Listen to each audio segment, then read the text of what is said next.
Allah Subhanahu Wa Taala berfirman, sesungguhnya orang-orang yang membawa berita yang amat dusta itu, ya, hadisul ifki ini berita yang amat dusta, berita yang tak masuk akal, ya, tak masuk akal, tapi boleh disebarkan oleh manusia-manusia yang tidak berhati perut, ya, yang tidak ada perasaan, ya, sehingga sanggup memfitnah ummul mukminin. Kenapakah isteri-isteri Rasulullah sallallahu alaihi wasallam itu digelar sebagai ummul mukminin? Amin ya rabbal alamin. Alhamdulillah. Muslimin muslimat yang dirahmati Allah, kita menyambung bicara berkenaan dengan hadisul ifki dalam sirah nabawiyah pada malam ini, iaitu berkenaan dengan peristiwa berita bohong yang telah melanda keluarga Rasulullah sallallahu alaihi wasallam, khasnya kepada Sayyidatina Aisyah radhiyallahu anha, apabila kaum munafik telah menyebarkan satu berita bohong, ya, berita yang menuduh kononnya Aisyah radhiyallahu anha telah melakukan sesuatu yang sumbang, ya, dengan seorang sahabat yang mulia Ahlul Badar, iaitu Safwan bin Mu'attal dalam perjalanan pulang dari peperangan Bani Mustalaq. Jadi firman Allah Subhanahu Wa Taala yang kemudiannya diturunkan bagi mensucikan Sayyidatina Aisyah radhiyallahu anha itu ialah dari ayat 11 hingga ayat 22, ya, surah An-Nur. Surah 22, surah An-Nur, yang mana Allah Subhanahu Wa Taala menyebut dengan jelas bagaimana perbuatan menyebarkan berita bohong, khasnya hadisul ifki ini, berita memfitnah Sayyidatina Aisyah radhiyallahu anha dari sudut konon-kononnya telah melakukan satu kesalahan seksual lah. Senang cerita, begitulah ringkasnya. Firman Allah Subhanahu Wa Taala, innal ladzina ja'u bil ifki usbatum minkum la tahsabuhu syarran lakum bal huwa khairul lakum likulli imri'in minhum maktasaba minal its wal ladzi tawalla kibrahu minhum lahu azabun azim. Allah Subhanahu Wa Taala berfirman, sesungguhnya orang-orang yang membawa berita yang amat dusta itu, ya, hadisul ifki ini berita yang amat dusta, berita yang tak masuk akal, ya, tak masuk akal, tapi boleh disebarkan oleh manusia-manusia yang tidak berhati perut, ya, yang tidak ada perasaan, ya, sehingga sanggup memfitnah ummul mukminin. Kenapakah isteri-isteri Rasulullah sallallahu alaihi wasallam itu digelar sebagai ummul mukminin, ya, ibu kepada orang-orang beriman? Maknanya tuan-tuan, bukan calang-calang wanita-wanita yang terpilih menjadi isteri Rasulullah sallallahu alaihi wasallam dan mereka ini bertaraf ibu kepada kaum mukmin pula. Tiba-tiba sewenang-wenangnya, ya, orang-orang musyrikin, orang-orang munafikin memfitnah Sayyidatina Aisyah radhiyallahu anha telah melakukan sesuatu perbuatan yang sumbang, ya, bersama seorang sahabat. Apalagi balik dari peperangan pula tu, ya, balik dari peperangan membawa keinsafan, tiba-tiba disebarkan berita sebegini. Maka Allah Subhanahu Wa Taala memberikan peringatan, ya, kepada umat Islam, iaitu kita semua ini, bahawa janganlah kamu menyangka, dan peringatan ini pula usbatum minkum, maknanya yang menyampaikan berita, yang menyebarkan berita bohong ni bukan orang lain, ya. Kadang-kadang orang rapat dengan kita, iaitu daripada kalangan kamu sendiri. Jadi dari kalangan umat Islam sendiri, yang tidak ada sangka baik kepada sesama umat Islam ini. Maka Allah Subhanahu Wa Taala memberikan solusinya. Jika berhadapan dengan isu seperti ini, la tahsabuhu syarran lakum, janganlah kamu menyangka berita dusta itu buruk bagi kamu. Makna buruk semuanya, tak ada langsung yang tak buruk. Bal huwa khairul lakum, bahkan ia baik bagi kamu. Ya, likulli imri'in minhum maktasaba minal its, tiap-tiap seorang di antara mereka akan beroleh hukuman yang sepadan dengan kesalahan yang dilakukannya itu. Wallazi tawalla kibrahu minhum lahu azabun azim, dan orang yang mengambil sebahagian besar dalam menyiarkan berita bohong di antara mereka itu akan beroleh seksa yang besar di dunia dan di akhirat. Tuan-tuan, kalau kita menelusuri surah An-Nur ayat 11 sampai 22 ini, kita akan bertemu dengan 5, 2, 3, 4. Kita akan bertemu dengan 5 kali Allah Subhanahu wa taala menyebut tentang laula, ya. Laula iz laula iz sami'tumuhu dhannal mu'minun wal mu'minatu bi anfusihim khairan wa qalu hadza ifkum mubin. Laula di sini, tuan-tuan, membawa maksud sepatutnya, alangkah eloknya, ya. Jadi tuan-tuan, di dalam Allah Subhanahu wa taala menurunkan tentang hukum hakam orang yang telah terlibat dengan perbuatan bohong seperti ini, perbuatan fitnah yang amat besar, akibatnya ini, Allah Subhanahu wa taala menunjukkan kepada kita apa dia? Ini satu rahsia yang kita kena hayati daripada firman Allah Subhanahu wa taala ini. Dia tidak turunkan hukum sahaja, dia tak turunkan hukum dan hukuman sahaja. Sebaliknya Allah Subhanahu wa taala menurunkan pendidikan. Ya. Jadi sebab itu kita sebagai umat Islam, orang-orang mukmin ini tadi, mesti mengutamakan soal pendidikan ini. Bukan semata-mata kita terus menghukum. Ya. Ini indahnya pengajaran di dalam Islam ini, di dalam Al-Quran ini, apabila Allah Subhanahu wa taala dalam memberikan kejutan, ayat ke-11 itu umpama syok, umpama kejutan, ya. Innal ladzina ja'u bil ifki usbatum minkum. Turun-turun ayat itu sesungguhnya. Itu kan satu kejutan, satu amaran, ya, satu tegahan. Dan hukumnya memang haram lah, memfitnah dan juga menyebarkan berita-berita bohong begini. Tetapi dalam melaksanakan hukuman itu tadi, Allah Subhanahu wa taala masih lagi, ya, mengajar hamba-hambanya ni supaya bertindak dengan batasan yang sepatutnya. Maka sebab itulah laula, ya, alangkah eloknya, sepatutnya, ya, iz sami'tumuhu zannal mu'minun, sepatutnya semasa kamu mendengar tuduhan itu, orang-orang yang beriman, lelaki dan perempuan, menaruh baik sangka kepada diri orang-orang mereka sendiri. Sepatutnya dalam keadaan kita ni, tuan-tuan, bila tiba berita-berita fitnah macam tu, dia ni ahli masjid, dia ni bukan main lagi, kuat sedekahnya dan sebagainya, mana boleh terlibat dengan perkara ni, ya? Walaupun kita tak tahu sama ada perkara itu benar-benar dilakukan oleh si hamba Allah ini ataupun sebaliknya, tapi kalau fitnah jenis macam ni, Allah Ta'ala ajar apa dia? Jangan terlibat. Jangan terlibat tu tadi, terus tolak, terus jangan rasa boleh jadi, tidak. Sebaliknya kita terus dengan ini kita kena sangka baik, tak berlaku benda macam ni, jangan terlibat. Kalau jangan terlibat tu satu, jangan juga biarkan berita itu tersebar. Kita ni kadang-kadang jangan terlibat, kita kira asalkan aku tak terlibat sudah, ya, ini perkara dosa besar.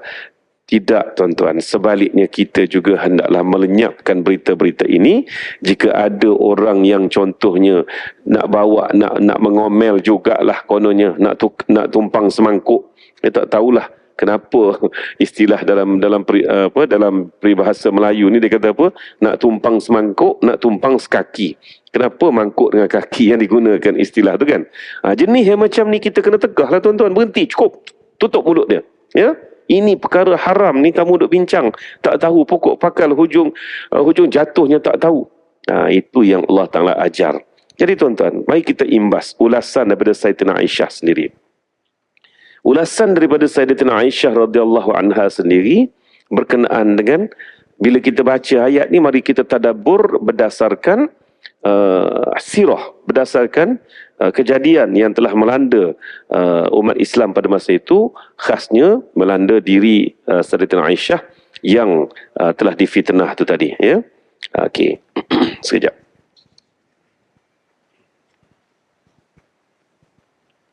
Allah, mana dah tadi? Okey.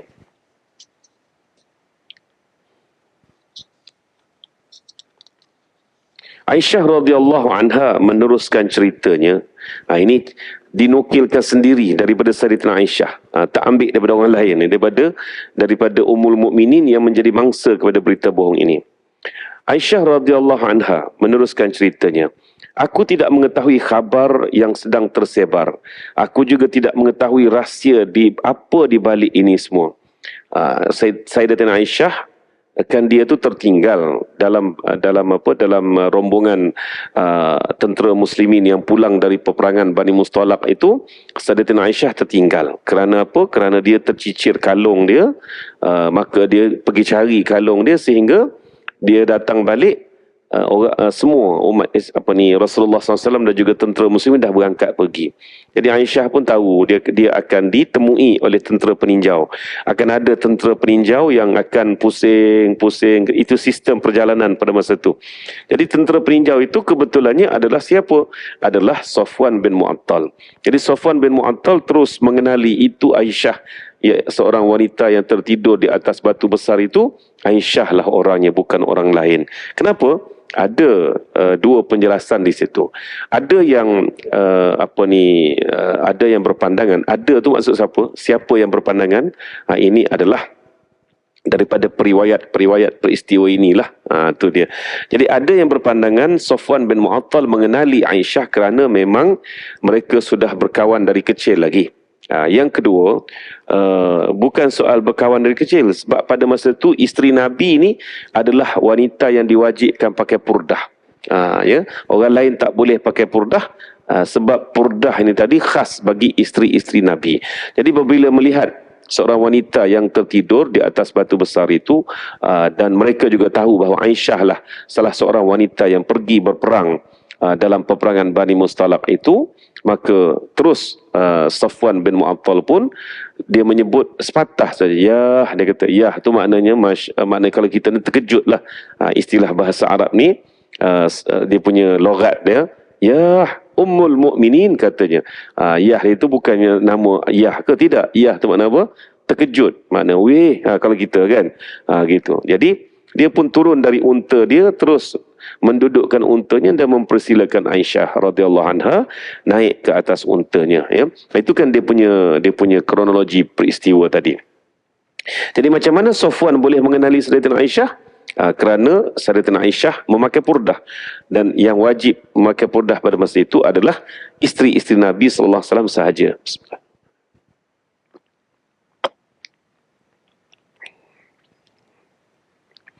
Baik.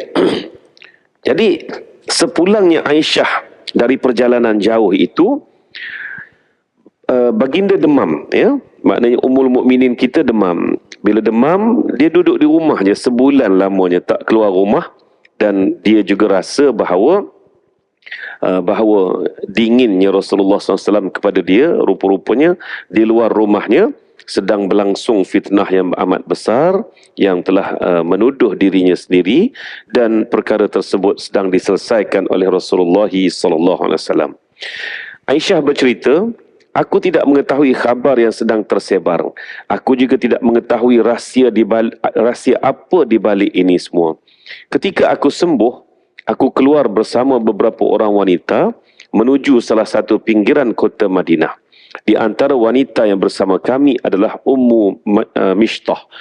Ummu Mishtah ni saudara jauh kepada Sayyidina Aisyah radhiyallahu anha melalui bapanya, itu Sayyidina Abu Bakar As-Siddiq radhiyallahu anhu, yang mana Ummu Mishtah ini begitu baik dengan keluarga Abu Bakar, dan Abu Bakar juga menanggung Ummu Mishtah dengan Mishtah.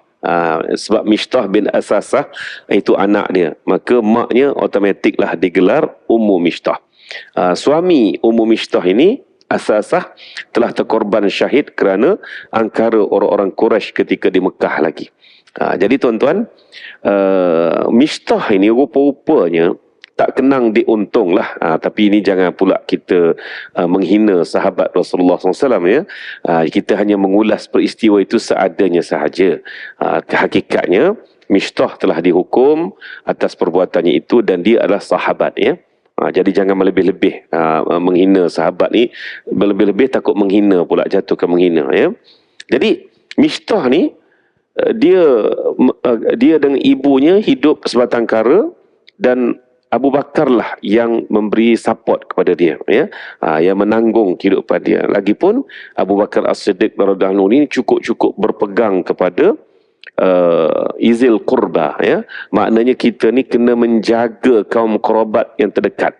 Kadang-kadang kita pemurah kepada orang lain, menderma kepada badan kebajikan, yayasan ke apa ke, tapi saudara sendiri merempat. Ini tak patut, tuan-tuan. Sebab apa? Sebab yang afdal, yang aula untuk kita bantu dan tolong siapa? Adalah izil qurba. Zil qurba ni saudara jauh. Jauh yang macam mana? Tuan-tuan, agak-agak tuan-tuan ada saudara yang duk berkawan rapat ni sampai berapa pupu? Mudah je.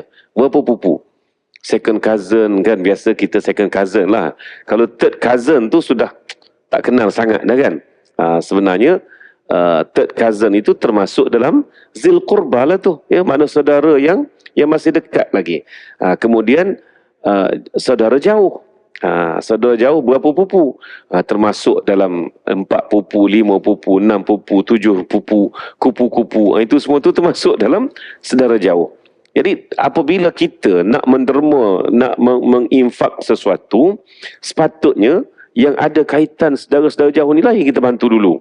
Sebelum kita menderma kepada orang luar. Jadi masing-masing pakat-pakat jaga saudara masing-masing. Jadi Abu Bakar As-Siddiq radhiyallahu anhu ini memang terkenal dengan kemurahan dia. Memang dia jaga Ummu Mistah dengan Mistah sebab ada kaitan saudara dengan dia. Ya? Baik. Ummu Mistah ni cukup sayang dan cukup hormat kepada keluarga Abu Bakar dan khasnya Aisyah. Tiba-tiba Aisyah radhiyallahu anha apabila dia kebah dari demam dia, dah sebulan tak keluar rumah ni, dia pun keluarlah dari rumah pada malam hari untuk ambil angin lah kita kata. Ya. Di malam hari itu, ketika aku sembuh, aku keluar bersama beberapa wanita menuju ke salah satu pinggiran kota Madinah. Di antara wanita yang bersama kami adalah Ummu Mistah.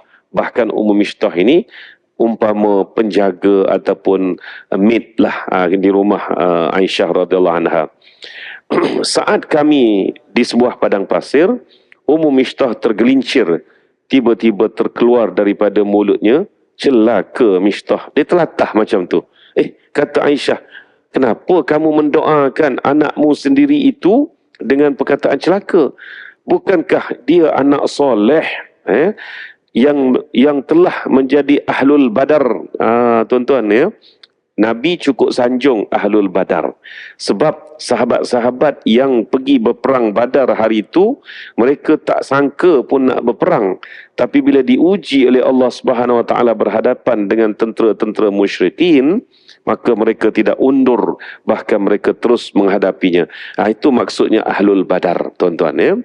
Jadi punya Aisyah ni Ummul Mukminin radhiyallahu anha ini, baiknya hati dia pergi nasihat pula kepada Ummu Mistah, ya. Kenapa kamu doa celaka pada anak sendiri? Ya, bukankah anakmu itu anak yang soleh, bahkan dia juga ahlul badar? Maka Ummu Mistah pun baru bercerita, engkau tidak tahukah ya Ummul Mukminin apa yang dia katakan dan dia lakukan terhadapmu? Dan Aisyah lalu Aisyah pun bertanya. Lalu aku bertanya, kata Aisyah, apakah yang dia katakan tentang diriku? Ummu Mistah menjawab, dia telah salah sangka kepadamu. Dia salah menilai kehormatan dirimu sebagaimana dilakukan kebanyakan orang. Mereka mengatakan dirimu melakukan perbuatan keji bersama-sama dengan Safwan. Aisyah pun dikata apa? Aku pun jatuh pengsan mendengar khabar itu, lalu aku diangkat ke rumah ayahku. Terkejut Aisyah sampai jatuh pengsan. Ya? Bayangkan. Baik, jadi pengsan Aisyah, terkejut. Tak sangka orang fitnah dia sampai begitu sekali. Sedangkan Rasulullah SAW tetap dalam keadaan seperti sebelumnya selama sebulan penuh. Tidak turun satu wahyu pun kepadanya. Baginda berharap boleh mendengar panggilan dan penjelasan Allah agar rasa sakitnya kerana masalah yang menudungnya itu boleh segera hilang. dia tidak memiliki petunjuk yang boleh membuktikan khabar itu, dan dia tidak boleh mengetahui hal-hal yang gaib. Dia benar-benar bingung menghadapi masalahnya antara percaya dan tidak menghadapi khabar tentang isterinya, kerana baginda juga seorang manusia biasa. Jadi rupa-rupanya Allah Subhanahu Wa Taala benar-benar menguji Rasulullah sallallahu alaihi wasallam, sehingga kan tidak ada wahyu pun turun, dalam isu lain pun tak turun wahyu. Maka Rasulullah pun dalam keadaan orang kata apa, tertanya-tanya, ya, tertanya-tanya, bingung juga memikirkan orang duk mengumpat di luar rumah, dan bagaimana pula tentang keadaan isterinya itu, ya. Maka Rasulullah pun jadi terdiam, terdingin begitu. Maka Aisyah pun beradalah di rumah ayahnya setelah dia pengsan dan diusung ke rumah ayahnya. Tuan-tuan, memang boleh bayang bagaimana tekanan jiwa bagi orang yang difitnah ini, ya, sehingga kan Aisyah tu jadi pengsan, terkejut. Mana berita ni berat sungguh, bukan berita main-main. Aisyah meneruskan lagi ceritanya. Aku meminta izin kepada Rasulullah SAW agar aku boleh berkunjung ke rumah ayahku dan boleh merasakan sakitku di sisi ibuku. Ya, Rasulullah SAW pun mengizinkan aku pergi ke rumah ayahku. Kerana khabar bohong mengenai Aisyah ini, masyarakat Madinah terbahagi kepada 4. Pertama, golongan minoriti, golongan majoriti dulu, iaitu golongan yang tidak membenarkannya dan tidak pula mendustakannya, tetapi mereka memilih untuk diam. Ini yang tak kena ni, ya. Mereka tak terima berita bohong ni, tapi nafi pun tidak. Tapi tak apalah, duduk diam-diam lah, tak pedulilah, tak berkait dengan kita. Jenis lagu tu. Sedangkan Allah Subhanahu Wa Taala sebut dalam ayat 11 tadi, apa dia? Ayat 12 tadi, suruh kita diam dan mendiamkan. Bila terima berita macam ni, diam dan mendiamkan. Jangan diam saja-saja duduk seorang-seorang. Selamatlah konon diri kita, tapi sehakikatnya tak selamat, tuan-tuan, ya. Golongan minoriti pula, yakni mereka yang sama sekali tidak mempercayai khabar palsu itu, seperti Abu Ayyub Al-Ansari dan isterinya Ummu Ayyub Al-Ansariyah, ya. Mereka berdua berbincang, apakah kamu dah dengar berita ini? Maka jawabnya Ummu Ayyub, ya, dah dengar. Apa sikap kamu, wahai Ummu Ayyub? Katanya Abu Ayyub, ya, tak percaya sama sekali, ya. Tak percaya. Bukan sahaja tak percaya, mereka juga turut menyebarkan gesaan supaya berhenti menyebar berita. Ini hebat ni, tuan-tuan. Sebab itulah, ya, Allah Subhanahu Wa Taala tentukan unta Rasulullah sallallahu alaihi wasallam ketika mula-mula sampai di Yathrib, berhenti di rumah siapa? Rumah Abu Ayyub Al-Ansari, tuan-tuan. Bayangkan.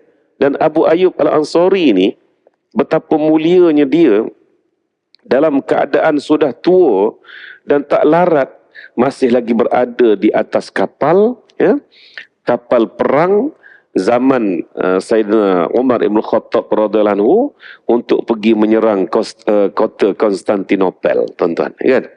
Dan ketika mana dah nampak dah pantai Konstantinopel itu, dah nampak dah, tuan-tuan, maka meninggallah dia, syahid sebelum masuk peperangan. Ini kisah Abu Ayyub Al-Ansari, tuan-tuan, ya. Maka tentera-tentera muslimin pun memakamkan Abu Ayyub Al-Ansari di salah satu bukit menghadap ke Selat Bosporus tadi itu, dan itulah permakaman yang sekarang ini dikenali sebagai Ayyub Sultan di Turki, ya. Sebab Konstantinopel kan jatuh je ke tangan Turki. Itulah satu permakaman sahabat, ulama yang pengasasnya, kita kata pengasas lah kan, secara tak langsung pengasas permakaman itu adalah Abu Ayyub Al-Ansari. Jadi waktu manusia ni, tuan-tuan, ya, kemuliaan dirinya di semasa hayat sampai bawa kepada zaman selepas dia meninggal, ya, nampak kemuliaan tu tadi. Baik, itu minoriti. Golongan ketiga, ini berdasarkan ulasan Aisyah sendiri, yakni mereka yang tidak membenarkan dan tidak pula mendustakan. Tak terima, tak tolak. Tetapi apa beza dengan golongan majoriti tadi? Mereka menyebarkan berita ini dengan menganggap berita itu sesuai untuk disebarkan dan menganggap bahawa berita itu sebagai pengajaran. Ada tak golongan yang macam tu di era sekarang? Sebar, share. Walaupun kita pun, tuan-tuan, ya, ni ramai yang saya jumpa, dia sebar, dia share berita palsu, ya, berita yang tak betul. Tapi kalau orang lain sebar, orang lain share tu, saya tak pedulilah. Saya tak kenal mata hidung pun tak apalah. Saya tak tahu macam mana WhatsApp ni dia boleh sebar tanpa kita simpan nombor dia. Mungkin dia ada satu sistem yang all kan, maknanya send all ke boleh jadilah. Saya tak pernah guna butang-butang macam tu, ya. Jadi dia share kat kita. Bila dia share kat kita, kita pun angkat call kan. Angkat call. Share kan. Entah share benda ni kata. Tak ada apa dia kata. Entah percaya ke? Tak percaya. Habis tu kenapa entah share? Ialah buat pengajaran. Memang wujud golongan macam ni sekarang ni. Tuan-tuan, bayangkan ya. Ada seorang sahabat saya. Dia kata apa? Kalau kamu beranilah. Kalau kamu berani nak test betapa sikap masyarakat ini di syarikat Malaysia lah khasnya kan. Sebab kita duduk dalam kelompok Malaysia ni. Kalau kita beranilah, cuba share satu benda yang yang kita kata apa, tragis sikit lah kan. Yang hebat sikit, share pagi, nescaya petang ke tengah hari berita tu akan di-forward balik kepada kamu. Kata, tak berani aku buat cerita macam tu, nak test lah konon, kan? Tapi tiba-tiba cerita tu boleh membawa sensasi dan sebagainya, tak pasal-pasal kena pula tangkap Akta Hak Sultan Kanun Keseksaan seksyen berapa? Jangan main-main, ya tak? Tapi itulah dia nak ceritanya, sikap kita suka membawa cerita sedangkan tak tahu pokok pangkalnya benar atau tidak. Kalau tak benar, kita jadi fitnah. Kalau benar pun, apa manfaatnya kita menyebarkan berita aib orang lain? Ini adalah golongan ketiga yang berlaku di Madinah pada masa itu, dan menyedihkan apabila yang menyebarkan seperti ini adalah di antara orang yang rapat dengan Rasulullah SAW juga.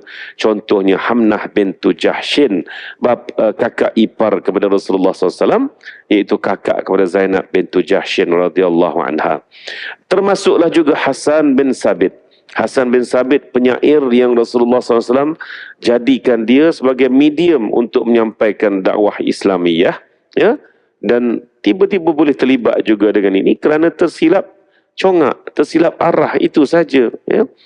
Kemudian golongan yang keempat adalah orang-orang yang memang tujuannya mengada-ngadakan berita-berita bohong ini, menokok tambah cerita dan sebagainya.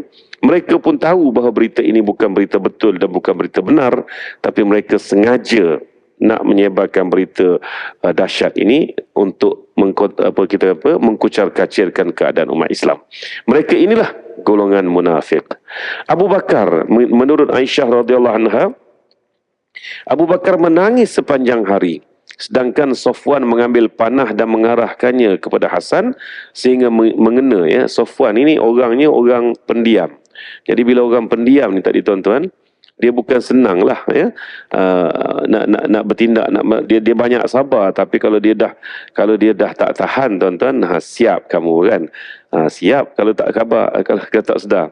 Jadi Safwan bin Mu'attal ambil panah, 7 tepat kena ke dahi Hasan bin Sabit. Terkejut Hasan bin Sabit, luka dia, dan dia pun pergi mengadu kepada Rasulullah sallallahu alaihi wasallam, dan dia dia kata Safwan telah itu kepala dia, kan. Maka tuan-tuan, Rasulullah SAW pun mengambil memanggil dua-dua ni, kenapa kamu pergi itu kepala dia, kan? Kenapa pergi kepala dia? Maka Safwan pun cerita, maunya aku tak geram, dia dah memfitnah aku dan sebagainya. Maka tuan-tuan, Rasulullah SAW pun tak komen banyak. Rasulullah sebaliknya kata, tak apalah Safwan, kamu pergilah, diat kamu aku bayar. Ya, diat di situ maksudnya membayar denda kerana luka kepala Hasan bin Sabit tadi. Sebab tu jangan main-main dengan orang diam ni. Kita tak tahu bila masa dia bertindak, kan. Sekali dia bertindak, ambil engkau kena panah, mujur tak tembus kepala tu tadi, ya. Jadi tuan-tuan, Begitulah keadaannya di Madinah pada masa itu. Suasana menjadi keruh, suasana tiba-tiba menjadi tak aman, tak stabil kerana satu berita fitnah yang sengaja disebarkan oleh munafik. Kita pada hari ini kita risau. Yang menyebarkan berita ini bukan munafik seperti mana Abdullah bin Ubay bin Salul, ya. Tetapi yang kita risaunya ialah umat Islam yang sama-sama ada dengan kita pada hari ini, yang tak sedar diri, yang sengaja menyebarkan berita-berita palsu dan berita bohong ini. Bagaimana agaknya? Kalau zaman Rasulullah SAW tu tahulah penyebarnya adalah Abdullah bin Ubay bin Salul. Ya. Baik. Aisyah berkata, aku menangis tidak henti selama 3 hari. Mataku tidak mampu terpejam dan aku merasakan hatiku terbelah. Seluruh kesabaran ini, wahai Rasulullah dan Ummul Mukminin, tidak lain adalah agar masyarakat boleh belajar daripada peristiwa tersebut. Maka sudah sepatutnya kita sentiasa berhati-hati menghadapi peristiwa-peristiwa ini. Ya. Jadi tuan-tuan, apabila turun surah An-Nur ayat 11 sampai 21 ini, maka barulah aman, adalah bagaimana caranya untuk menyelesaikan masalah. Dan penyelesaian masalah itu tak lain tak bukan kembali kepada qazaf. Hukuman qazaf telah diturunkan sebelumnya, iaitu samanina jaldah, iaitu 80 sebatan. Okey, tangguhlah azan. Baik, bila turun ayat ni, ini yang saya minta tuan-tuan baca sangat ni, ya. Cuba telaah betul-betul, tadabbur betul-betul ayat 11 sampai 21 surah An-Nur. Yang mana Allah Subhanahu Wa Taala mengungkit sampai 5 kali laula tadi tu. Maknanya sampai ke satu tahap itu bila Allah Subhanahu Wa Taala menyebut tentang ayat nak ungkit kepada kita, ya, supaya kita sedar umat Islam ni tak ada khasnya.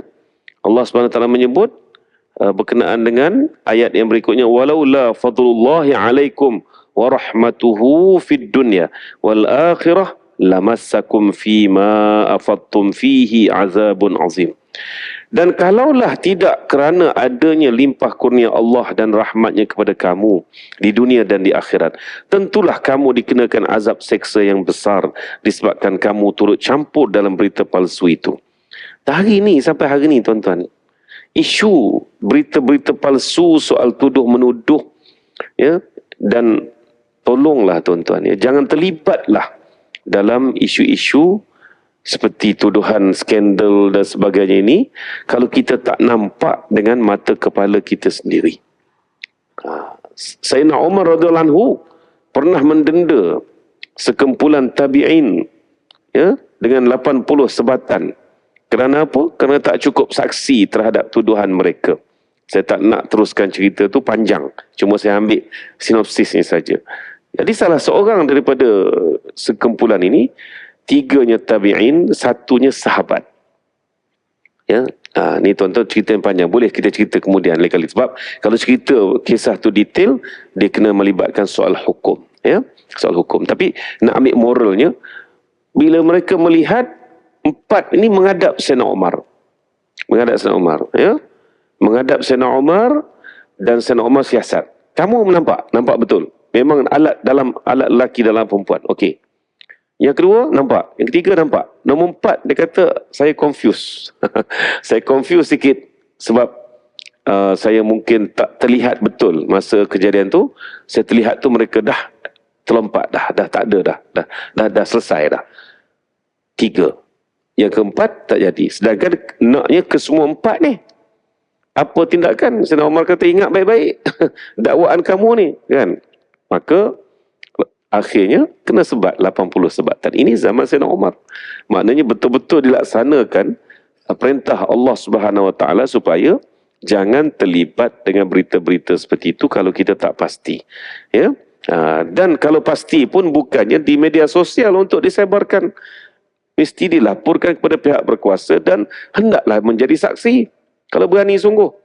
Tapi dalam kalangan kita ni, termasuk saya pun lah, kan tuan-tuan, malah jadi saksi ni. Tak ada kerja 2 bulan alik naik mahkamah, kan. Tapi soalnya sekarang bila keadilan itu mesti ditegakkan, wajiblah jadi saksi, kena beranilah. Ini tidak. Nak jadi saksi malah, tapi duduk sebar kod media sosial. Ini bahaya. Bahaya yang teramat besar. Maka sebab itulah peristiwa hadisul ifki ini menjadi satu bahagian daripada Suratun Nur. Sedangkan Suratun Nur ini tadi tuan-tuan, permulaan Suratun Nur Allah Ta'ala kata apa? Suratun anzalnaha wa faradnaha. Ya, sebuah surah yang kami turunkan dan kami fardukan di dalamnya, ya. Yang kami turunkan dia dan kami fardukan dalam dia, wa anzalna fiha ayatin bayyinatin la'allakum tazakkarun. Dan di dalam surah An-Nur ini Allah Ta'ala dah berikan muqaddimah dia adalah peringatan-peringatan, penerangan-penerangan supaya kamu sentiasa mengambil tindakan dan penerangan itu.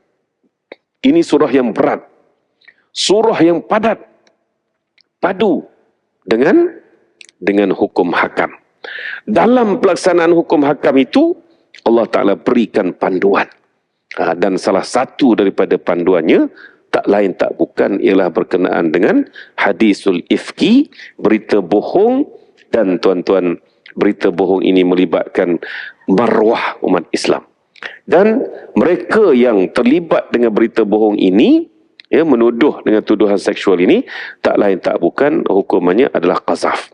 Maka bila turun ayat sampai ayat 21, ya, 11 sampai 21, maka kesudahannya tak boleh tidak disebatlah umat Islam yang terlibat, tapi penuduh yang paling paling power dia punya tuduhan tadi, Abdullah bin Ubay bin Salul, tidak disebat, tidak ditangkap pun untuk disebat sebagai satu tanda siasah Rasulullah SAW.